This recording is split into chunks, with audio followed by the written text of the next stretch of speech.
বর্তমান সময়ে নারীবাদী হয়ে যারা বিভিন্ন চত্বরগুলোতে দাঁড়িয়ে দাঁড়িয়ে ঢাকার রাজপথগুলো গরম করছে যে আমার যৌন অধিকার আমাকে দেওয়া দরকার, যারা দাঁড়িয়েছে এদের সবগুলোর বয়স 50 থেকে উপরে, 60-এর উপরে। এদের দিকে কেউ নজরও দিবে না। এরা যায় বলতেছে আমার যৌন অধিকার চাই। তোর যৌন অধিকার লাগলে তুই ওই দৌলত দিয়ার পতিতালয়ে যা, এখানে তোমার দাম নাই, ওখানে দাম আছে। ঠিক কিনা জোরে কর? যেখানে দাম আছে ওখানে যা। দৌলত দেওয়া গেলেও তো তার দিকে কেউ নজর দিবে না, পতিতালয়ে গেলেও তার দিকে কেউ নজর দিবে না। কিন্তু সে বলতেছে তার যৌন অধিকার চাই। আবার বলে আমার পেট, সিদ্ধান্ত আমার, যার থেকে মন চায় তার থেকে বাচ্চা নিব, যার সাথে মন চায় মেলামেশা করব। মনে রাখবেন, যার সাথে মন চায় তার সাথে মেলামেশা, এটা কোনো মানুষের স্লোগান না, এটা গরু, ছাগল, কুকুর, বিড়ালের স্লোগান হতে পারে। নারী স্বাধীনতার নামে এলো কলঙ্কের জোয়ার, নারী স্বাধীনতার নামে এলো কলঙ্কের জোয়ার। একই নারীর অধিকার কখন জানি শেষ হবে এই অশ্লীলতা। একই নারীর অধিকার কখন জানি শেষ হবে এই অশ্লীলতার। ওয়ার্ড কমিশনার থেকে ইউনিয়ন পরিষদে, ক্রমান্বয়ে দেখো রে ভাই একেবারে সংসদে। ওয়ার্ড কমিশনার থেকে ইউনিয়ন পরিষদে, ক্রমান্বয়ে দেখো রে ভাই একেবারে সংসদে। নারী থাকবে সুখের নীড়ে, এত কষ্টের কি দরকার। একই নারীর অধিকার কখন জানি শেষ হবে এই অশ্লীলতার। ঠিক কিনা? উলঙ্গ বেহায়াপনায় নিজেকে বুঝে ধন্য, শয়তানের মন ভরাতে হয়েছে ভোগের পণ্য। ঠিক কিনা? উলঙ্গ বেহায়াপনায় নিজেকে বুঝে ধন্য, শয়তানের মন ভরাতে হয়েছে ভোগের পণ্য। নাস্তিকতার বেড়া জাল দেখায় যে রঙের বাহার, নাস্তিকতার বেড়া জাল দেখায় যে রঙের বাহার। একই নারীর অধিকার কখন জানি শেষ হবে এই অশ্লীলতার। ঠিক কিনা? স্বাধীনতা ইসলাম বেশি দিয়েছে না কম দিয়েছে? আল্লাহ পাক রব্বুল আলামিন আদমকে প্রেরণ করলেন, হাওয়াও আসলেন, দুইজনের সম্মতিতে বিবাহ হলো। তারপরে তাদের মেলামেশা আল্লাহ পাক দিলেন। ওই মেলামেশা থেকে হাবিল আর কাবিলের জন্ম।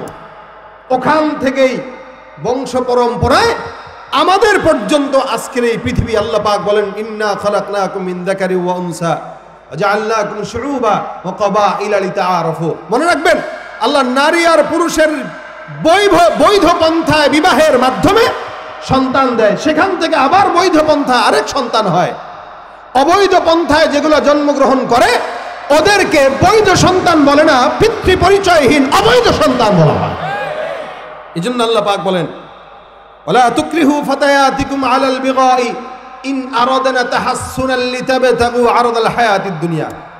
আল্লাহ বলেন তোমরা তোমাদের দাসীদেরকে, যুবতীদেরকে যারা বেশ্যাখানায় দাও, পতিতালয়ে দাও, সাময়িক কিছু টাকা পয়সা অথবা দুনিয়ার কিছু চাকচিক্য হাসিল করার জন্য, এটা যদি কেউ করো তাদের মতের বিরুদ্ধে, মনে রাখবা এটা তোমাদের মারাত্মক গুনাহের কাজ। এটা আল্লাহ নিষেধ করেছেন। যারা এই কাজ করে এটা আল্লাহর সঙ্গে নাফরমানি করা। এই জন্য আল্লাহ পাক পুরুষ আর নারীকে একে অপরের সহায়ক বানিয়েছেন। কি আল্লাহ বলেন ওয়াল মুমিনুনা ওয়াল মুমিনাতু বা'দুহুম আউলিয়াউ বা'দ। মুমিন নারী, মুমিন পুরুষ একে অপরের সহায়ক। কি কাজে? ইয়া'মুরুনা বিল মা'রুফ ওয়া ইয়ানহাউনা আনিল মুনকার ওয়া ইয়াকিমুনাস সালাহ ওয়া ইউতুনাজ যাকাত ওয়া ইউতিউনা আল্লাহ রাসূলা উলাইকা সায়ারহামুহুমুল্লাহ ইন্নাল্লাহা আজিজুন হাকীম। আল্লাহ পাক বলেন নিশ্চয় মুমিন নর নারী একে অপরের সহায়ক, বন্ধু। কি? একে অপরের বন্ধু, একে অপরের সহায়ক। এখন এই আয়াত নেওয়ার পরে আমাদের যুবকরা চিন্তা করবে আল্লাহই তো কোরআনে বলছেন নারী পুরুষ একে অপরের ফ্রেন্ড, এই জন্য গার্লফ্রেন্ড আর বয়ফ্রেন্ড। কথা কয় না? আমাদের সমাজে হয় না গার্লফ্রেন্ড বয়ফ্রেন্ড? ওই যে আল মুমিনুনা আল মুমিনাতু বা'দুহুম আউলিয়াউ বা'দ, একে অপরের সহায়ক, বন্ধু। আচ্ছা বলেন তো পরে কি বলতেছেন? ইয়ামুরুনা বিল মারুফ ওয়া ইয়ানহাউনা আনিল মুনকার ওয়া ইউকিমুনাস সালাহ ওয়া ইউতুনাজ যাকাত ওয়া ইউতিউনা আল্লাহ ওয়া রাসূলা। একে অপরের সহায়ক কি হিসাবে? যে এরা একে অপরকে নামাজের কথা বলবে, কোরআনের কথা বলবে, আল্লাহর তাআতের কথা বলবে, সুন্নাহর কথা বলবে, দাড়ি রাখার কথা বলবে।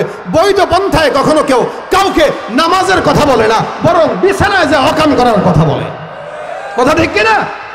বৈধ পন্থায় যখন হয় তখন মানুষ তার বিবি তার স্বামীকে নামাজের কথা বলে। অবৈধ পন্থায় কখনো কেউ কাউকে নামাজের কথা বলে না। অবৈধ পন্থায় কেউ কাউকে রোজার কথা বলে না। অবৈধ পন্থায় কেউ কাউকে আল্লাহর সুন্নত মানতে বলে না। কারণ আল্লাহর সুন্নত মানতে বললে তো প্রেমের ব্যাকআপ ঘটবে। কেমনে বলবো? কিন্তু আল্লাহ পাক বলতেছেন কি? আল মুমিনুনা ওয়াল মুমিনাতু বা'দুহুম আউলিয়াউ বা'দ।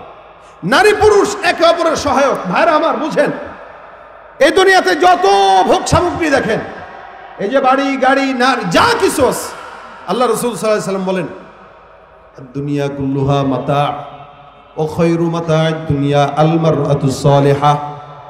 এই গোটা দুনিয়াতে যা কিছু নজরে পড়ে, যত আসবাবপত্র আছে, যত কিছু আছে, এই সব হলো ভোগ সামগ্রী। গাড়ি ভোগ সামগ্রী, বাড়ি ভোগ সামগ্রী, ব্যবসা বাণিজ্য সম্পদ ভোগ সামগ্রী, সন্তান ভোগ সামগ্রী, যা কিছু আছে এগুলো সুন্দর সুন্দর ভোগ সামগ্রী। আল্লাহর নবী বলেন এই সব কিছুর মধ্য থেকে সবচাইতে উত্তম ভোগ সামগ্রী আদ-দুনিয়া কুল্লুহা মাতা ওয়া খায়রু মাতা'আদ দুনিয়া আল মারআতুস সালিহা। সবচেয়ে উত্তম ভোগ সামগ্রী একজন নেককার বিবি। সুবহানাল্লাহ। কি নেককার? কথা বলেন। নেককার বিবি, গার্লফ্রেন্ড নয়। আপনার ভোগ সামগ্রী আপনার গার্লফ্রেন্ড নয়, আরেকজনের বউ নয়। বর্তমানে যেই পরিমাণে পরকীয়া চলতেছে, আজকে যারা নারীবাদীর স্লোগান দিচ্ছে, নারী সংস্কারের নাম দিয়া যারা নারীর অধিকার হরণ করছে, এরাই এই সমাজে পরকীয়া ডেকে এনেছে। ঠিক কিনা বলেন? সমাজের জায়েজ জিনিসটাকে হারাম করে। এই যে নারী সংস্কারে আপনারাও জানেন, আজকেই জাতীয় ওলামা আইম্মা পরিষদের পক্ষে আমাদের তরফ থেকে একটি সেমিনার করা হয়েছিল। এখানে বলা হয়েছে তারা সংস্কারের নামে কি বলছে, যে নারী তার বেশ্যাবৃত্তিকে, নারী যদি বেশ্যাবৃত্তি করে, বেশ্যাগিরি করে, ওই বেশ্যাগিরি নারীকেও শ্রমের মূল্যায়ন দেওয়া লাগবে। এটাকে তার শ্রম বলা হবে। বেশ্যাবৃত্তিকে কি বলা হবে? শ্রম। তার মানে সে একজন শ্রমিক। একজন বেশ্যা কি? শ্রমিক। কেন? সে শ্রম দেয়। কোথায় দেয়? বিছানায়। আচ্ছা বলেন তো, এই শ্রমে কি কষ্ট না শান্তি? কোনটা বুঝে নাই আপনারা? সব বিবাহিত লোক বুঝে না। একটা নারী বেশ্যাগিরি করে, বিছানায় কোনো পরপুরুষের সঙ্গে শোয়, এই শ্রমে কি তার শান্তি লাগে না অশান্তি লাগে? শান্তি তো লাগে। শান্তি আবার শ্রম হয়নি কখনো। এসি রুমে বসে যদি আপনি করেন আমি শ্রম করতেছি, এটা হয়? আরাম করতেছে, শ্রম বলছ কেন? শ্রমজীবী তো সে যে বহুত রিস্ক নিয়ে ডাকাতি করে, অথবা চুরি ডাকাতি করে, সন্ত্রাসী করে, মানুষের টাকা চুরি করে, শীত কেটে তারপরে ঘরের ভিতরে যায় টাকা চুরি করে, এই না শ্রম দেয়? কি বলেন? যদি বেশ্যাকে যদি শ্রমের মূল্যায়ন দেওয়া লাগে, তাহলে সবচাইতে বড় আগে ডাকাত আর সন্ত্রাসদেরকে শ্রমের মূল্যায়ন দেওয়া দরকার। দেখেন কোন জায়গায় দেমাগে পচন ঘটলে কোন জায়গায় তারা হাত দেয়। শুধু তাই না, তারা এই কথাও বলতেছে, কোন পুরুষ স্বামী যদি স্ত্রীর সঙ্গে জোর করে মেলামেশা করে, তাহলে ওই বিবি চাইলে এই স্বামীর সাথে, স্বামীর ব্যাপারে ধর্ষণের মামলা দিতে পারবে। আস্তে কইলেন নাউজুবিল্লাহ। এগুলো তাদের আইন বাস্তবায়ন করতে চাচ্ছে ইনশাআল্লাহ। আপনাদের মতো বাংলার দামাল মুজাহিদেরা যদি একসঙ্গে লড়াইয়ের জন্য তৈরি থাকে, বাংলাদেশে এই নারীবাদীদের স্বপ্ন থেকে যাবে, বাস্তবায়ন হবে না। সুন্দর কথা। স্বামী তাকে ধর্ষণ, এটা কোনো কথা? দেবরের সঙ্গে আকাম করবো, এটা ধর্ষণ না। স্বামী কেন করলো এটা ধর্ষণ। অথচ হাদিস শরীফে রাসূল করিম সাল্লাল্লাহু আলাইহি ওয়াসাল্লাম বলেন, কোন নারীকে যদি স্বামী বিছানায় চায়, কোন স্বামী যদি নারীকে বিছানায় চায়, ওই নারী যদি স্বামীর ডাকে সাড়া না দেয়, ঘুমায় থাকে, সারা রাত ফেরেশতাদের লানত তার উপরে যাবে। কথা বোঝেন নাই? কোন স্বামী বিবির সঙ্গে সহবাস করতে চাচ্ছে, স্বামীর ডাকে বিবি সাড়া দেয় নাই, আল্লাহর নবী বলেন সারা রাত ফেরেশতাদের মাধ্যমে তার উপরে লানত দেওয়া থাকে, বদদোয়া দেওয়া থাকে। স্বামীর ডাকে সাড়া না দেওয়ার কারণে। আর এই শয়তানরা বলতেছে যদি স্বামী তার সাথে কিছু করে তাহলে তার পছন্দ না হলে সে বলবে আমাকে ধর্ষণ করছে। কে? স্বামী। স্বামী কর্তৃক ধর্ষণ হয় কখনো? কতটা দেমাগ পচলে এ সমস্ত কথা তারা বলতে পারে। অথচ আল্লাহ পাক রব্বুল আলামিন বলেন এরা একে অপরের সহায়ক, একে অপরের বন্ধু। কোন পথে? দ্বীনের রাস্তায়। যেই বিবি তার স্বামীকে দ্বীনের রাস্তায় ডেকে দেয় ফজরের নামাজ পড়তে, এই হলো সহায়ক। দেবর ভাবির সম্পর্কে একজন আরেকজনকে বিছানায় যাওয়ার সবক দেয়, এটা সহায়ক না, এটা হলো আল্লাহর তরফ থেকে নাফরমানি করা। ঠিক কিনা জোরে কর? নাফরমানি আল্লাহর জন্য, আল্লাহর পক্ষে। এজন্য ভাইরা আমার, শুধুমাত্র স্বাধীনতার স্লোগান দেয়, অথচ এই নারীদের হালত কি ছিল? এক সময় নারীদেরকে জ্যান্ত কবর দেওয়া হতো। আপনারাও জানেন, নারী জন্ম নেওয়াটাকে অভিশপ্ত মনে করা হতো। এমনকি আগের কালের জামানায় কেউ কারো থেকে টাকা যদি পাইতো ধার, ওই টাকা শোধ না করতে পারলে ঘরের বউরে দিয়ে দিত যে আমার টাকা দিতে পারলাম না, বউ দিয়ে দিলাম। যা বউরে কেন? বউর সাথে তুই 2-4 রাত থাক, যতদিন মন চায় থাক, এরপরে তোর মন চাইলে তুই আমার কাছে দিস, টাকা আর চাইস না।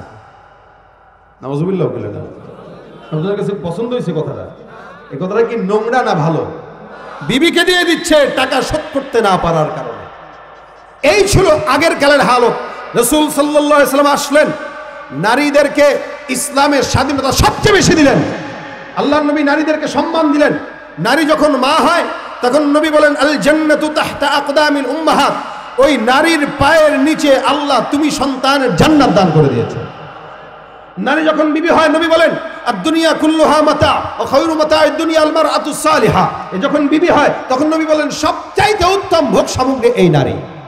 নারী যখন কন্যা হয় নবী বলেন 1টা 2টা 3টা নারী জন্ম নিল কন্যা, তো 3টা জান্নাত আল্লাহ তোমার জন্য রেডি করে দিল। সুবহানাল্লাহ। কোন দিকে কম দিছে বলেন? কোন দিকে কম দিছে? সব দিকে বেশি দিয়েছে। কোন পুরুষ 18 বছর হইল ইসলাম বলে, বাবা মা যদি বলে যাও তুমি চাকরি করো আমাদেরকে খাওয়াবা, কোনো কথা নেই। সন্তান চাকরি করবে, মাকে খাওয়াবে, বাবাকে খাওয়াবে, বিয়ে করলে বউকে খাওয়াবে, বোনের স্বামী মারা গেলে বোনকে খাওয়াবে। একটা ছেলের উপরে কত দায়িত্ব। কিন্তু নারী বিয়ের আগ পর্যন্ত পায়ের উপরে পা তুলে খালি শুবা আর নাচবা। খাওয়াবে কে? কে খাওয়ায়? বাবা। বাবার ঘরে খায় খায় টিকটক করে, বেশি আরাম পাইছে তো এলো টিকটক হয়, টিকটক করে। আবার স্বামীর ঘরে যখন যায় তখনও তো নিজেই খায়, স্বামী খাওয়ায়, তখনই একই হালত। তো স্বামী মারা গেল, তারপরে আছে কে? সন্তান। এখন দায়িত্ব কার কাছে? সন্তানের কাছে। তাহলে তার জন্ম থেকে মৃত্যু পর্যন্ত আল্লাহ তার উপরে কোনো দায়িত্ব দেয় নাই, বরং তার দায়িত্ব অন্যের কাঁধে দিয়ে দিছে। তুমি খালি ঘুমাবা, খাবা। ইসলাম বলে কোন নারী সন্তানকে যদি দুধ পান করাইতে নাও চায়, স্বামী জোর করতে পারবে না। আপনারা জানেন আরবের জামানায় এরকম ছিল, বহুদূর থেকে মহিলারা সন্তানকে দুধ পান করানোর জন্য ভাড়া নেওয়ার জন্য আসতো। যেমন আমাদের নবী করিম সাল্লাল্লাহু আলাইহি ওয়াসাল্লামকে হালিমাতু সাদিয়া নিয়ে গেছে, এটা আরবের নিজাম ছিল। বহুদূর থেকে আসতো, এসে এসে বাচ্চাদেরকে দুধ পান করাইতে নিয়ে যেত। সন্তানদেরকে মারা দুধ খাওয়াইতো না, বরং দুধ মা রাখতো। এটা ইসলামের একটা বিধান আছে, যদি বিবি না চায়। কিন্তু আলহামদুলিল্লাহ আমাদের বাংলাদেশের নারীদের সন্তানের প্রতি এত টান যে নারীরা সন্তানদেরকে দুধ খাওয়াইতে ভালোবাসে। কিন্তু কোন নারী যদি বলে যে আমি খাওয়াবো না, স্বামীর কিছু করার নেই, একজন দুধ মা রাখতে হবে অথবা ফিডার খাওয়াইতে হবে। এতটা স্বাধীনতা দিয়েছে ইসলাম নারীকে। এত স্বাধীনতা পাওয়ার পরেও নারী চায় কি? যে আমি চাকরি করব, আমি ব্যবসা করব। আচ্ছা বলেন তো, কিছু অধিকার নারীর আছে, কিছু অধিকার পুরুষের আছে। পুরুষের উপরে কিছু দায়িত্ববোধ আছে, যেই দায়িত্বগুলো নারীর উপরে সে পালন করবে। আবার নারীরও কিছু দায়িত্ববোধ আছে, পুরুষের উপরে পালন করবে। যেমন আমরা যারা বিয়ে করেছি, আমাদের বিবিদের দায়িত্ব হলো আমাদেরকে একটু রান্না করে খাওয়াবে। কি? এটাই তো আমরা তো এটাই চাই, আর কিচ্ছু দরকার নাই। তোর কামাই চাই না, কিচ্ছু চাই না, তুমি একটু রান্না করে খাওয়াও, আমাদের সঙ্গে ভালো ব্যবহার করো, একটু হাসি তামাশায় থাকো। এটাই তো চায় একটা পুরুষ। কি বলেন, ঠিক না? এখন দেখেন, নারী রান্না করে খাওয়াচ্ছে, তার দায়িত্ব পালন করতেছে। নারী সন্তানকে দুধ পান করাচ্ছে, তার দায়িত্ব পালন করতেছে। নারী ঘর ঝাড়ু দিচ্ছে, দায়িত্ব পালন করতেছে। নারী পুরুষের সম্পদের রক্ষণাবেক্ষণ করতেছে, দায়িত্ব পালন করতেছে। নারী ঘর দর সব গোছায় রাখতেছে, দায়িত্ব পালন করতেছে। নারী গর্ভে সন্তান ধারণ করতেছে, দায়িত্ব পালন করতেছে। নারী সন্তানকে জন্ম দিচ্ছে, দায়িত্ব পালন করতেছে। ওদিক দিয়ে পুরুষের দায়িত্ব কি? পুরুষ চাকরি করবে, তার জন্য টেনশন করবে, টাকা পয়সা আনবে, তাকে খাওয়াবে, এগুলো পুরুষের দায়িত্ব, পুরুষ সেটা পালন করতেছে। এখন এই নারীবাদীরা বুঝে না, এই কিছু কিছু পশ্চিমা সংস্কৃতির লোকেরা নারীদেরকে তাদের দায়িত্ব তো পালন করায়, আবার পুরুষের দায়িত্বও তাদের উপরে চাপায় দেয়। যেমন একটা পুরুষের দায়িত্ব চাকরি করা, এখন নারীবাদীরা স্লোগান দিয়ে বলতেছে তোমরাও চাকরি করো, যার কারণে আমরা এখন এয়ারপোর্টে যে বিমানবন্দরে বিমানের মধ্যেও পাইলট দেখি নারী, সংসদেও নারী, সংসারেও নারী, মার্কেটেও নারী, ব্যবসায় নারী, অটো চালায় নারী। কথা কয় না? নারী তার দায়িত্ব পালন করলো, পাশাপাশি পুরুষের দায়িত্বটাও নিজের উপরে চাপায় নিল। কিন্তু বলেন তো কোন পুরুষ কি নারীর কোনো দায়িত্ব নিজে চাপায় নিছে নিজের উপরে? যেমন পুরুষ কি কোনোদিন বলছে আচ্ছা তুমি তো চাকরি করতেছো, আমি তোমার রান্না করে খাওয়াইছে কোনো পুরুষ? খাওয়ায় না। কোন পুরুষ কি সন্তানকে দুধ পান করাইতে পারবে? পারবে না। কোন পুরুষ কি সন্তান গর্ভে ধারণ করতে পারবে? পারবে না। তাহলে পুরুষ তার দায়িত্ব ঠিক পালন করতেছে, আবার নিজের বউর উপরেও দিছে। নারী নিজের দায়িত্ব পালন করতেছে, আবার তার স্বামীর দায়িত্ব পালন করতেছে।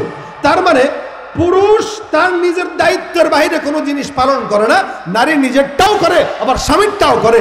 এই যে নারীর উপরে যেটা চাপাই দিল অধিকারের নামে, এটা কি অধিকার নাকি এটা অধিকার হরণ করা? অবশ্যই অধিকার হরণ করা। অথচ আমাদের বাংলাদেশের নারীরা বুঝতেছে না, এরা মনে করতেছে না আমরা তো চাকরি বাকরি করলে আমাদের স্বাধীনতা। আল্লাহ কয় তুই বসে বসে খা, এখন আমার বসে খাওয়া দরকার নেই। ওই যে বনি ইসরায়েলের জাতির মতো হয়েছে আর কি। আল্লাহ পাক আসমান থেকে গাইবি খাজানা দিয়া মান্না সালোয়া পাঠাইতো, এদের এটা পছন্দ হইতো না, যার কারণে আল্লাহর কাছে আল্লাহ ইনবাসলিহা ওয়াদাসিহা ওয়াসালিহা, এই আল্লাহর কাছে ডাল পেঁয়াজ রসুন এগুলো চায় চায় নিছে, যার কারণে আমাদের এখন কৃষকগিরি করে খাইতে হয়, যেহেতু আমরা মান্না সালোয়া ভাই। এই জন্য ভাইরা আমার, অধিকার ইসলাম নারীকে যতটুকু দিয়েছে এর চেয়ে কেউ বেশি দিতে পারবে না। বর্তমানে যারা নারীবাদী আছে এরা সমান অধিকারের নামে এত বছর ধরে স্লোগান দিলেও এরা নারীদেরকে শান্তিতে আনতে পারে নাই, শান্তিতে ঢুকাইতে পারে নাই, ধর্ষণ বন্ধ করতে পারে নাই। বরং এরা যত সমান অধিকারের স্লোগান দিচ্ছে তত নারী ধর্ষিতা হয়ে মারা যাচ্ছে। ধর্ষিতা আগে মরে, ধর্ষণ ছাড়া পেয়ে যায়। ঠিক কিনা জোরে কও?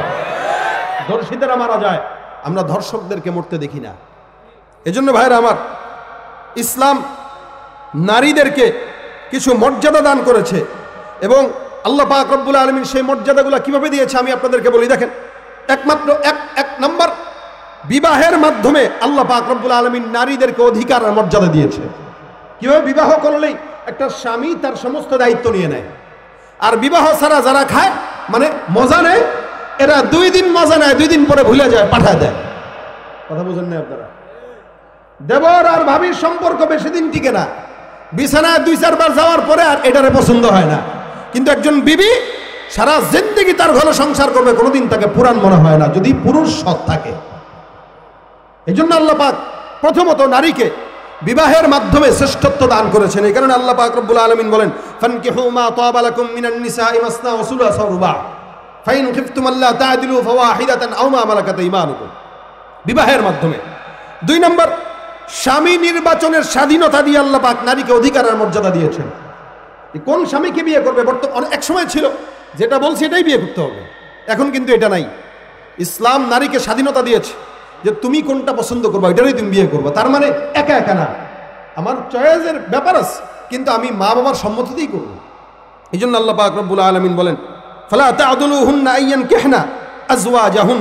আল্লাহ পাক বলেন তোমাদের মহিলাদেরকে বিবাহ নির্বাচন, স্বামী নির্বাচন করার ক্ষেত্রে কোনো বাধা প্রদান করতে পারবে না, ওরা স্বাধীনতা পাবে। এটা নারীদের দ্বিতীয় অধিকার। 1 নম্বর, বিবাহের মাধ্যমে নারীকে আল্লাহ পাক অধিকার দিয়েছেন। 2 নম্বর, স্বামী নির্বাচনে পছন্দ, এই অধিকার আল্লাহ পাক নারীদেরকে দিয়েছেন। 3 নম্বর, স্ত্রী হিসেবে নারীকে অধিকার আর মর্যাদা দান করেছেন। যেমন আল্লাহ পাক বলেন, হুন্না লিবাসুল লাকুম ওয়া আনতুম লিবাসুল লাহুম। আল্লাহ পাক বলেন নারীরা তোমাদের পোশাক, তোমরা নারীদের পোশাক। অর্থাৎ স্বামী স্ত্রীর পোশাক, স্ত্রী স্বামীর পোশাক। এই যে পোশাকের সাথে তুলনা দিল, মানে কতটা নিকটবর্তী। আমার পোশাক যেরকম আমার ভিতরের সমস্ত জিনিস এগুলো ঢেকে রেখেছে, ঠিক একজন নারী আর পুরুষ একে অপরের এভাবে দোষগুলো ঢেকে রেখে দুনিয়ার জমিনে তারা একে অপরকে সেভ করে। সুবহানাল্লাহ। এটা আল্লাহ পাক নারীকে মর্যাদা দান করেছেন। আল্লাহ পাক রব্বুল আলামিন 4 নম্বরে নারীকে মর্যাদা দিয়েছেন।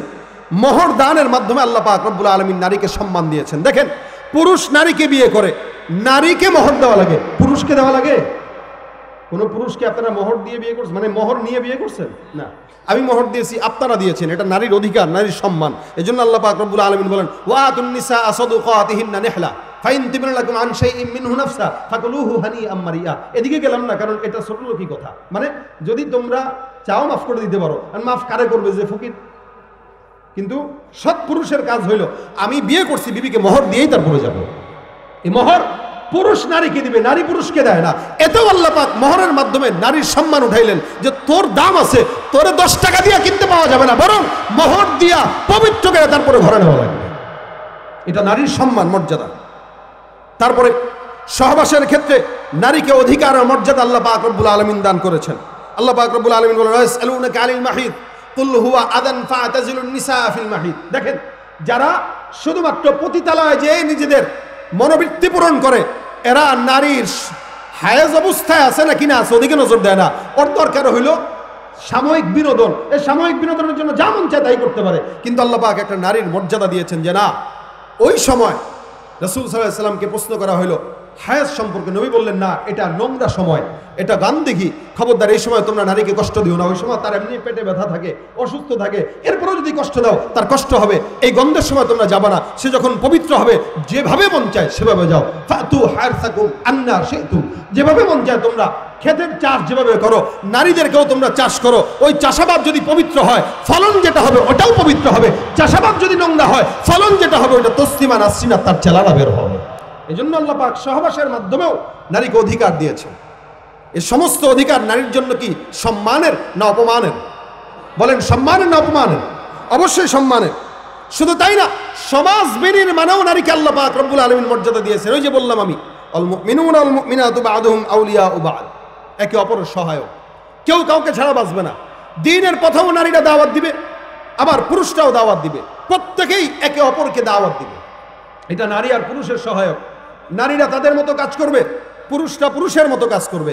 নারীরা তাদের জায়গায় নারীদেরকে পর্দার সাথে দাওয়াত দিবে, পুরুষরা পুরুষের জায়গায় তাদের আরেকজনকে দাওয়াত দিবে। একে অপরের সহায়ক।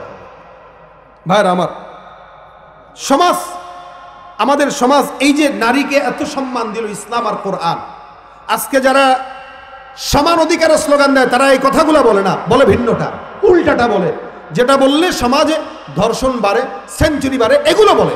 অথচ এই সমস্ত কোরআন সুন্নাহর বিন্দুমাত্র জ্ঞান তাদের নাই। না থাকার কারণে ওরা পশ্চিমা থেকে যেগুলো শিখে আসছে ওগুলোই আমাদের ভিতরে চাপিয়ে দিতে চায়। আল্লাহ আমাদেরকে হেফাজত করে, বলেন আমিন। আধুনিক সমাজ ব্যবস্থা আমরা বর্তমানে, মাশাআল্লাহ, নারায়ে তাকবীর। আল্লাহ পাক রব্বুল আলামিন আমাদের এই নারীবাদীদের থেকে আল্লাহ যেন এই সমাজকে হেফাজত করে, বলেন আমিন।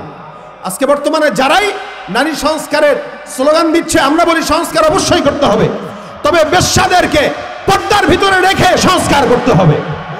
যারা বেশ্যাগিরি করতেছে ওদেরকে ধরে ধরে সরকারি চাকরি দেন, পর্দার মাধ্যমে চাকরি দেন, ওই চাকরির মাধ্যমে সংস্কার করতে হবে।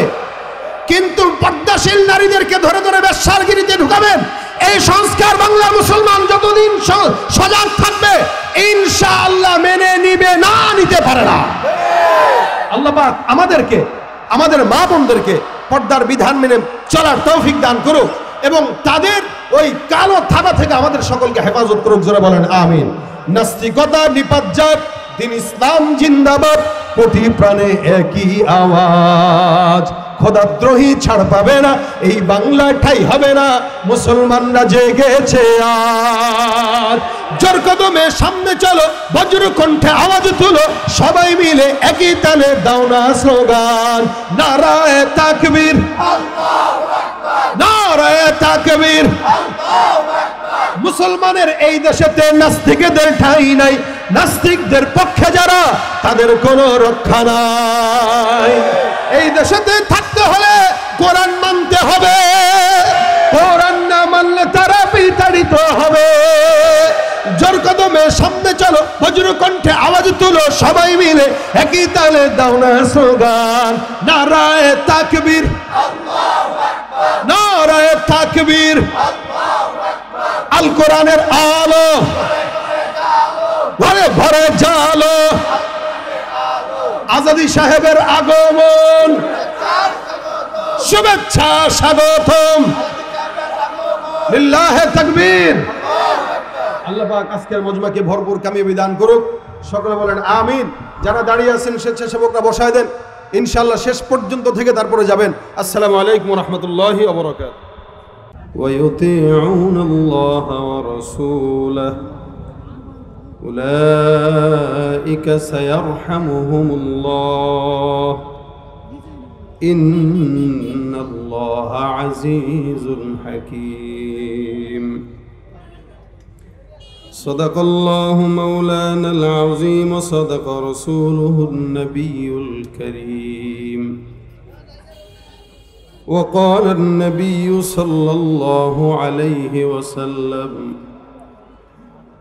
الدنيا كلها متاع وخير متاع الدنيا المرأة الصالحة أو كما قال عليه الصلاة والسلام.